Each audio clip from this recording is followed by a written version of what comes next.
보니까 처음이라고 이렇게 말씀을 하시는데 대구 지역의 영상인들이 모여서 이렇게 송년회 밤이지만 또 한 자리에 모여서 어떤 대구 영상의 미래를 밝혀보자고 하는 자리에 제가 특강을 하게 돼서 개인적으로 굉장히 영광스럽게 생각을 하고요.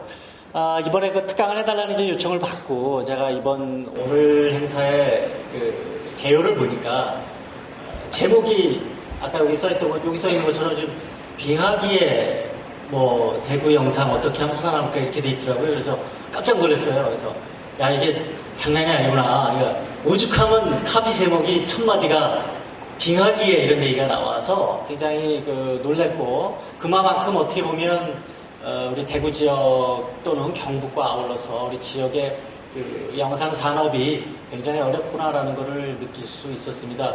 근데 빙하기라는 얘기를 딱 떠올리니까 더 긴장하게 되는 거는 그럼 빙하기에서 어떻게 탈출할 수 있냐 이거죠. 이 빙하기라는 거는 우리 인류의 힘으로는 사실은 탈출할 수가 없는 거예요. 그래서 가만히 생각해 보니까 역시 빙하기에서는 무엇보다도 살아남는 것이 굉장히 중요하다 이런 생각을 했습니다. 그래서 빙하기에 살아남으려면 그러면 어떻게 되느냐? 딱 세 가지입니다. 첫째, 정신을 바짝 차려야 됩니다. 정신을 놔버리면은 저기 눈 속에 가다가도 얼어 죽게 돼 있어요. 그래서 정신을 바짝 차려야 되고, 둘째는 몸에 열을 내야 돼요. 자꾸 움직이고 활동을 해서 몸에 열을 내야 되는데 먹지도 않고 열을 근데 과도하게 쓸데없이 내면은 또 에너지가 모자라서 죽어요. 그러니까 영양분을 공급을 해주면서 몸에 열을 내면서 운동을 해줘야 돼요. 세 번째는 혼자 있으면은 더 얼어 죽을 확률이 많습니다. 혼자보다는 주변에 있는 다른 생각을 같이 하는 사람과 손을 맞잡고 가는 것이 빙하기의 이 어려운 시대를 이렇게 탈출할 수 있는 그런 지혜가 아닌가 생각을 합니다. 자, 그럼 보다 좀 더 본격적으로 우리가 들어가서요. 이 대구 영상산업의 위기를 어떻게 하면 살펴볼 수가 있을지 제가 세 가지 정도로 간략하게 오늘 말씀을 좀 드리겠습니다. 대체로 보니까 뭐 자연이나 인간사나 중요한 부분은 다 그 세 가지로 보통 이루어져 있더라고요. 그래서 그렇죠? 우리가 아침, 점심, 저녁 먹죠, 그죠? 그다음에 뭐 우리 수능도 원래 중요한 게 국어, 영어, 수학 아닙니까, 그죠? 그래서 그렇듯이 요즘 또 물론 남자 여자는 둘인데 옛날엔 남자 여자 아줌마 그랬죠. 세트를 했는데 요새는 이제 바뀌어서 남자 여자 트랜스젠더가 또 있죠. 이쪽으로 바뀌었다 저쪽으로 바뀌었다 정체성이 좀 헷갈리지만 어쨌든 세 가지가 있습니다. 그래서 제가 오늘 간단하게 영상산업 전반에 걸친 어떤 위기에 대한 것을 좀 짚어보고요. 그 다음에 대구 영상산업은 그럼 과연 어느 현지소에 와 있는가, 그 다음에 우리가 좀 찾을 수 있다면 그러면 대구 영상산업의 앞으로의 발전은 어떻게 했으면 좋겠는가라는 걸 좀 살펴보도록 하겠습니다. 자, 이 숫자가 뭘 의미하겠습니까? 밑에 있어서 좀 있지만 뭘 의미할까요? 뭐 어떤 사람들에게 뭐 주머니를 뒤적뒤적해요. 종이를 봐요. 뭐 행운권 추첨하는 줄 알고. 근데 보통 행운권 추첨은 이제 끝날 때 주죠, 그죠? 끝날 때. 근데 오늘 행운권 아마 받은 게 없을 거예요. 또 어떤 사람 뭐 죄수번호 아닌가 그런 얘기하는 사람이 갖고 있어요. 그거는 이제 전직을 좀 의식해 하는 건데, 자, 뭔지 알겠죠?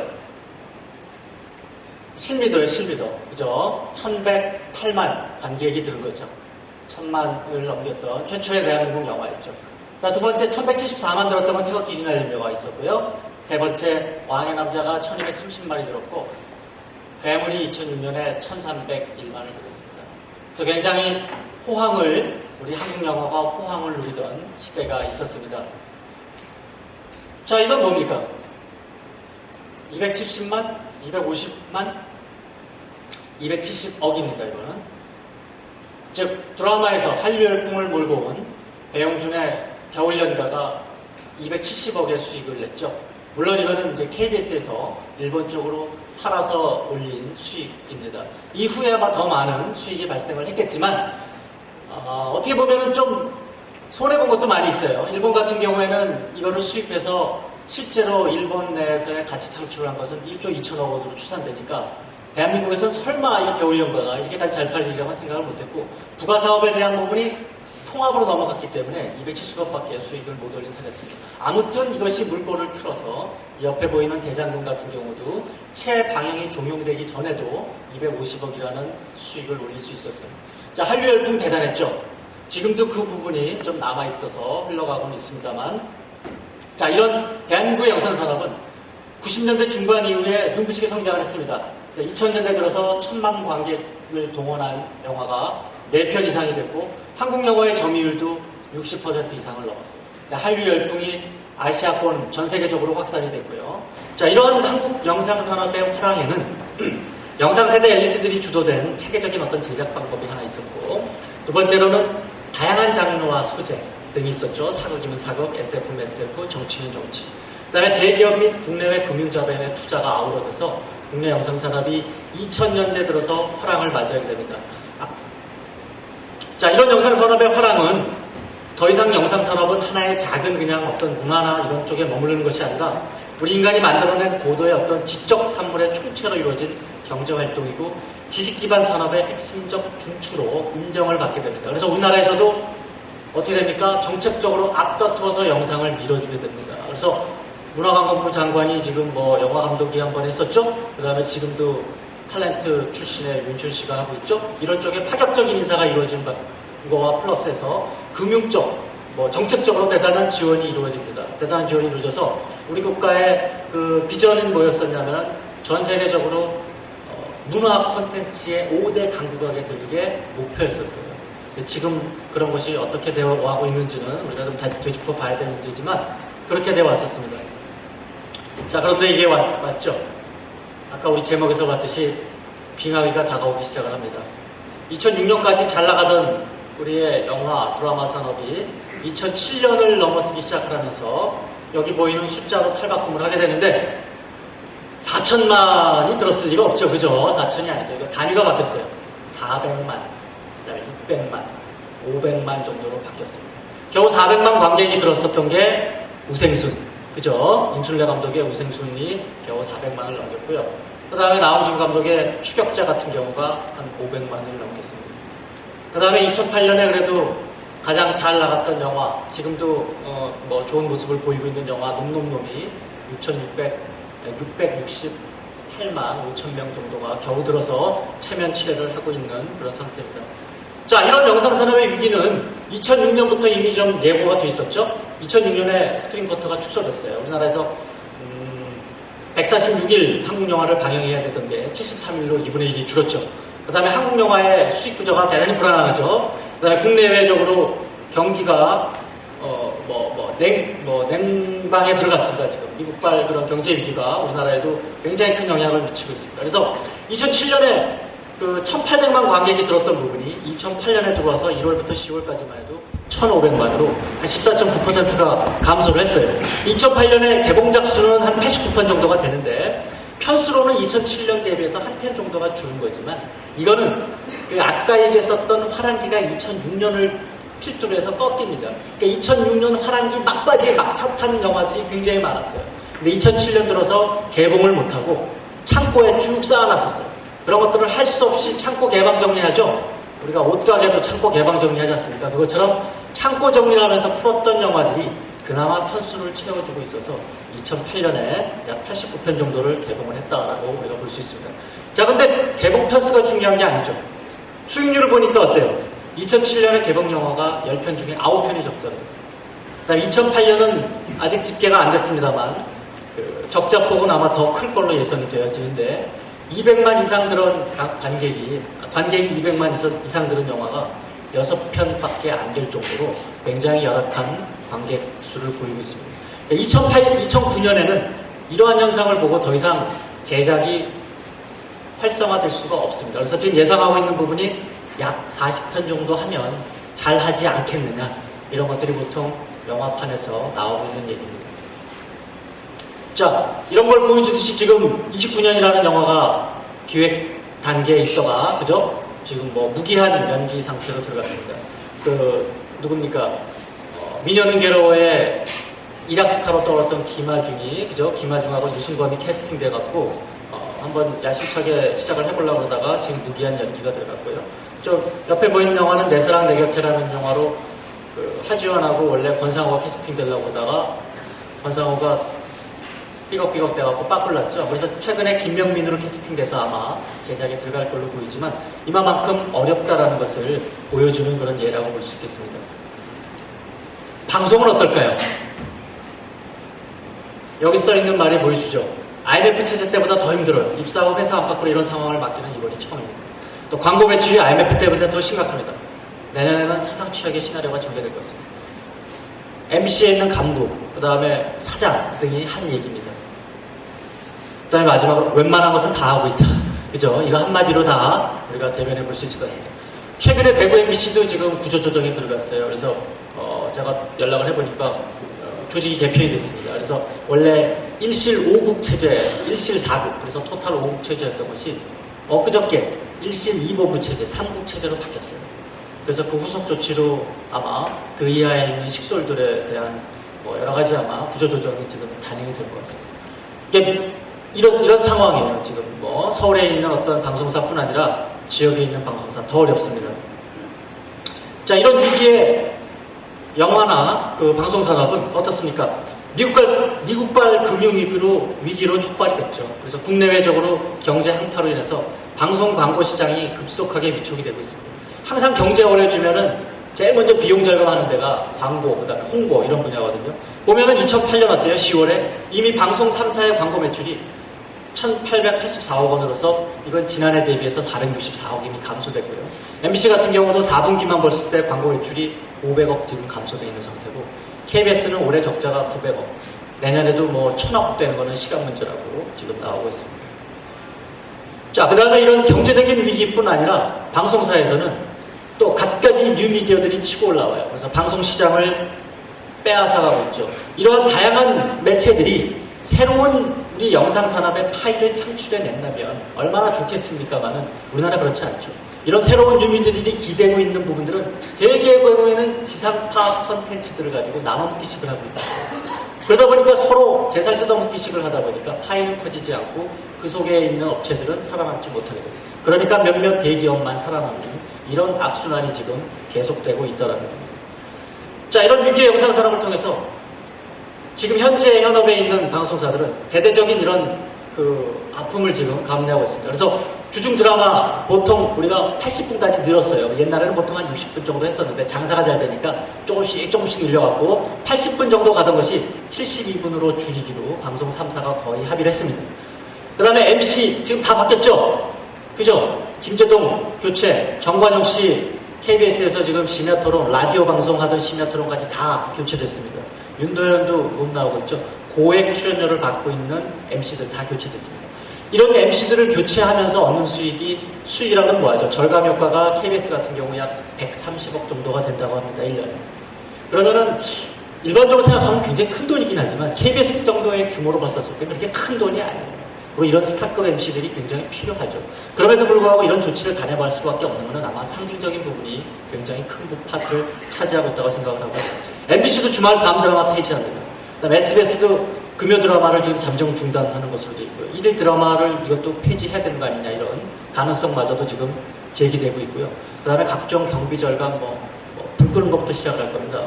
조명 이런 것들이 지금 단행되고 있는 이런 상황입니다. 자, 아까 우리 첫 번째 강의 시간에도 우리 김혜태 교수님도 말씀을 하셨지만 독립제작사 더 어렵습니다. 특히 대구 당연히 더 어렵죠.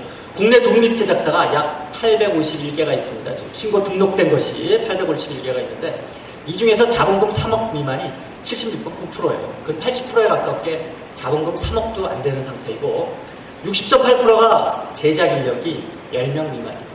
그러니까 그냥 사장과 그냥 옆에 도와주는 사람 같이 그냥 하는 거예요. 이거는 언제 등치가 또 슬림해야 언제 문 닫고 또 새로 시작할 수 있는 거거든요. 이런 만큼. 그다음에 방송사 납품 실적은 절반 이상이 없습니다. 그러니까 주로 홍보 비디오 제작이라든가 아니면 작은 규모의 어떤 광고 CF 이런 정도를 가지고 운영을 하고 있고 밑에 있는 사진 정도는 그나마 프로덕션 중에서 규모를 좀 가지고 있는 그죠? 초록뱀 미디어라든가 사마 프로덕션 최근에 사마 네트워크스로 다시 합병됐죠? 그죠? 그 다음에 우측에 보이는 이건 뭡니까? 김종학 프로덕션 정도.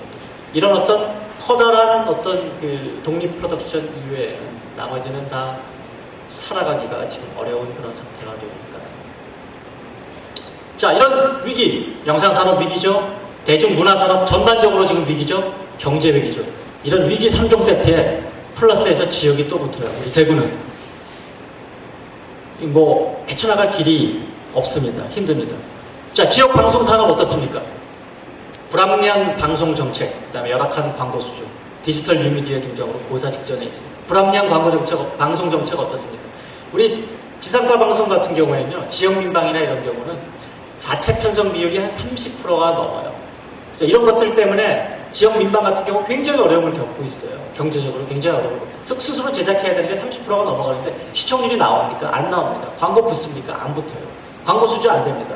전체 전국 광고 수주의 뭐 10분의 1도 안 돼요. 지역 광고 수주라면. 그 다음에 속속 등장하는 IPTV, DMB 다 전국 규모죠. 전국권이에요. 지역 방송사 존립의 의의가 지금은 점점 열악해지는 그런 상황입니다.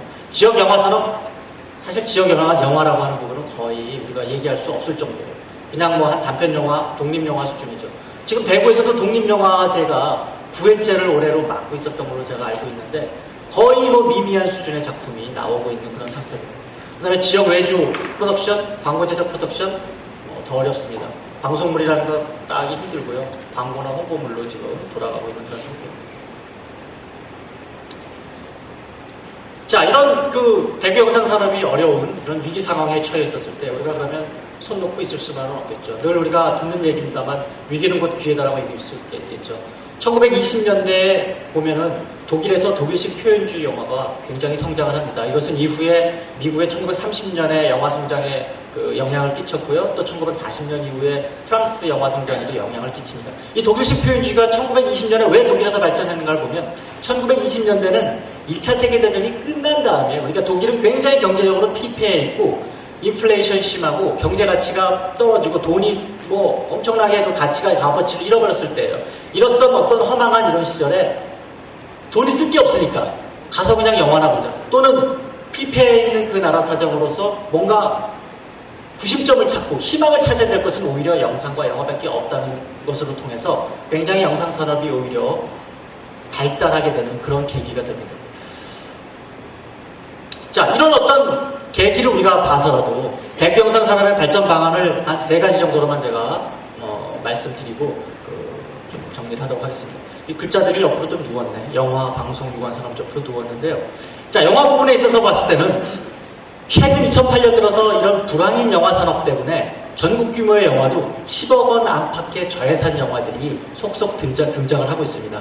그래서 그 중에서도 그래도 꽤 짭짤한 재미를 본 영화들이 영화는 영화다라든가 또는 고사 뭐 이런 영화, 그 다음에 삼국지 용호의 부활, 구구는 고양이다 이런 영화들이 좀 재미를 봤어요. 물론 삼국지 용호의 부활이나 구구는 고양이다 같은 경우는 우리나라 국내 제작이 아니죠. 이것은 공동 제작을 하거나 아니면은 일본 제작에 있어서 투자를 하거나 이런 형태예요.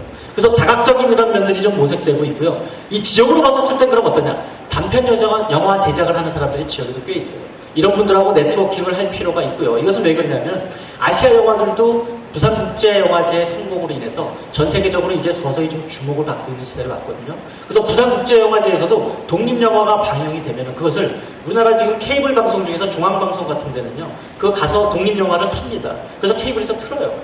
실제로 이런 현상들이 나타나거든요. 그만큼 독립영화나 단편영화 중에서도 작품성이 우수한 영화들은 앞으로는 시장 가치를 어느 정도 받는다는 얘기예요. 이런 것들을 우리 지역 대구에서도 좀 이제 치고 나가야 되구나, 그래야 되지 않나 생각을 하고요. 그 다음에 IPTV가 이제 개국을 했어요. 이제 서비스를 하고 있죠. 그래서 IPTV용 영화가 지금 현재 메가TV나 이런 데서는 본격적으로 IPTV용 영화를 하기 위해서 4편 정도를 제작을 하고 있는데, 대구나 이런 쪽에서도 우리가 작은 규모지만 이런 IPTV용 영화들을 좀 눈을 돌려야 될 때가 아닌가 이렇게 생각을 합니다. 자, 방송 부분에 있어서는 자체 편성 비율이 아마 조만간 조정될 것 같아요. 30% 자체 편성 비율을 안 합니다. 그러면 이 얘기는 또 어떤 파국을 낳느냐면 지역 프로덕션들은 더 힘들어지는 얘기가 되는 거예요. 즉 자체 제작을 안 하는 겁니다. 이 지역에서. 즉 SBS나 전국방송을 갖다가 틀게 되는 거예요. MBC나 민방들이 다. 그러면 또 독립 프로덕션은 더 죽어요. 그래서 이런 자체 편성 비율은 좀 조정이 되더라도 외주 제작 비율만큼이면 이 지역에서 좀 운영을 그대로 유지를 해줘서 외주 제작은 이 지역에 있는 프로덕션들이 활발하게 좀 할 수 있는 이런 비율은 그대로 우리가 좀 안고 가야겠다. 다만 이런 외주 제작 비율은 이 지역 프로덕션의 어떤 프로그램 제작의 능력이 올라가야 된다는 것을 같이 담보를 해야 된다라는 얘기를 좀 드릴 수 있겠습니다. 그 다음에 한 가지 제가 여기서 좀 특이한 부분은 방송 포맷 시작을 우리가 좀 한번 관심을 좀 가졌으면 좋겠다라는 얘기를 한번 제안을 드리고 싶어요. 방송 포맷이라는 건 뭐냐면은 이런 프로그램들 있죠. 우리나라 그 무한도전 프로그램 있잖아요. 무한도전이 잘 되니까 1박 2일 나왔죠. 1박 2일 잘 되니까 또 요새 패밀리가 떴다가 또 잘 돼. 그죠? 이런 것들이 무슨 야생, 버라이어티, 체험 이런 프로그램인데 남의 프로그램에서 했었던 거에 형식을 그대로 따오는 거잖아요. 그죠? 이것도 어떻게 보면 엄연하게 판권 도용이에요. 라이센스가 있는 거예요. 그러니까 전 세계적으로 이런 프로그램들이 많아요. 아메리칸 아이돌 같은 경우도 영국에서 처음 만들어져서 미국에다 팔고 딴 나라에다 팔고 이렇게 파는 거예요. 그런 것들을 정식으로 라이센스를 주고 삽니다. 그걸 카피하는 게 아니에요. 그 다음에 와이프 스와핑 이런 프로그램이 있어요. 와이프 스와핑 그러니까 이상한 생각하시는 분들이 있는데 그러나 우리나라에서도 지금 하고 있죠. 부인이 서로 다른 환경에 있는 다른 집에 가서 일주일씩 생활해 보는 거예요. 완전히 극과 극인 가정에 가서 생활해 보고 이런 프로그램들 외국 프로그램들이에요. 그걸 따오는 겁니다. 어떤 이런 프로그램들은 정식으로 라이센스를 주고 따오는 게 있고 어떤 건 그냥 불법으로 도용하는 경우가 있어요. 자, 이런 것들을 어떻게 하느냐? 프로그램을 완편을 제작해서 판매하는 것이 아니라 그 프로그램의 뼈대와 구조, 기획 설계안을 파는 거예요. 이런 것들이 굉장히 전 세계적으로 지금 앞으로 부가가치가 높은 그런 시장 분야인 거고 이런 것들의 시장 분야가 앞으로 지금 현재 형성되고 있는 시장 가치만도 약 3조 원이 넘는 정도입니다. 그래서 우리가 많은 자본을 들여서 완성되어 있는 프로그램을 할 수가 없죠. 전국구의 인물을 들여다가 캐스팅해서 제작을 할 수가 없습니다. 그래서 우리가 아이디어와 창의력을 가지고 이런 어떤 시장도 우리가 공략을 한번 해봐야 되지 않나 이렇게 생각을 합니다. 그 다음에 이제 영화제 중에서도 좀 정체성 강한 어떤 이런 영상 유관 산업이라든가 3D와 게임 같은 첨단 영상 산업에 필요한 어떤 인프라를 좀 구축해야 될 것 같고 관련 대학과의 산하 협력 이런 것들이 무엇보다 좀 중요할 것 같습니다. 그 다음에 이제 이런 그 영상 관련된 산업으로서의 성공 사례를 몇 가지 좀 들려드렸는데 시간이 참 많이 흘러가는 것 같아요. 제가 간단하게 조금 정리할게요. 뒤에 음식도 놔두고 오는데 여러분들 강의만 듣고 해서 재미가 없을 것 같은데 간단하게 하면 이 성공 사례 1번은 뭡니까? 부산국제영화제예요. 그러니까 직접 영상을 제작하지는 않더라도 그 지역의 영상제 좋은 거 하나 성공시킴으로써 지역의 경제에 가져오는 효과가 어마어마하다는 겁니다. 2006년에 조사한 자료로 보면 경제적 파급 효과가 생산 유발액이 약 342억이고요. 취업 유발 인원은 991명입니다. 요새 부산국제영화제에 자원봉사자로 신청해도요. 경쟁률이 거의 100대 1 간다고 해요. 우리 학생들도 부산국제영화제 자원봉사하면서 신청하니까 다 떨어졌어요. 그만큼 파급력이 있다라는 얘기예요. 인정받고 있다라는 얘기예요. 전 세계적으로 주목받고 있습니다. 그래서 올해는 벌써 13회째죠. 60개국에서 315편의 영화가 지금 출품을 해서 37개관에서 827회가 상영되고 있고 프리미어가 133편. 프리미어는 부산에서 최초로 개봉하는 걸 말합니다. 최초로 개봉하는 영화가 133편이나 됩니다. 물론 이거는 아시아 쪽 위주긴 하지만 전 세계적으로 관심을 받고 있어요. 그러니까 예산은 약 한 90억 원 정도로 운영되고 있고 12와 국비 자체 예산으로 운영되고 있어서 여기도 빠듯한 예산이기는 합니다만 굉장히 성공리에 잘 운영되고 있습니다. 자, 두 번째 사례로는 독일 뮌헨 같은 데는 멀티미디어 클러스터를 96년 이후부터 일찌감치 조성을 해서 출판이라든가 라디오, TV, 광고 이런 대규모의 산업 도시화가 되어 있습니다. 그래서 약 6,700개 업체가 들어가 있죠. 영화나 TV, 라디오 업체만 해도 1,500개 이상이 들어가 있고요. 그래서 이런 지역에서 차지하는 것이 독일 영상 산업의 총 매출의 한 34%를 차지하고 있습니다.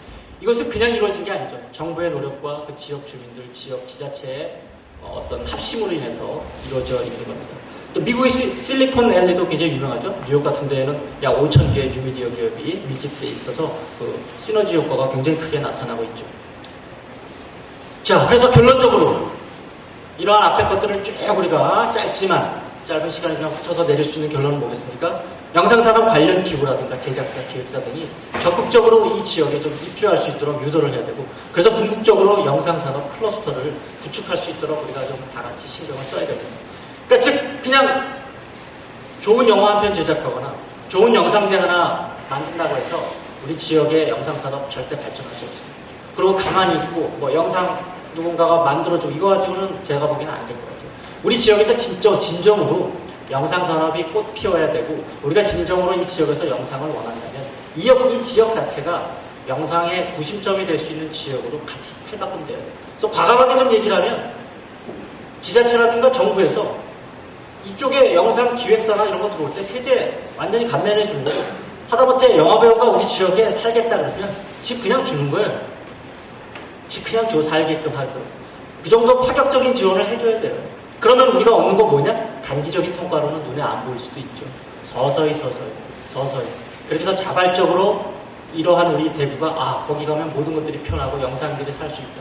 이런 것들이 형성되지 않는 한 영상산업이 대구에서 꽃 피운다는 건 굉장히 요원할 것 같아요.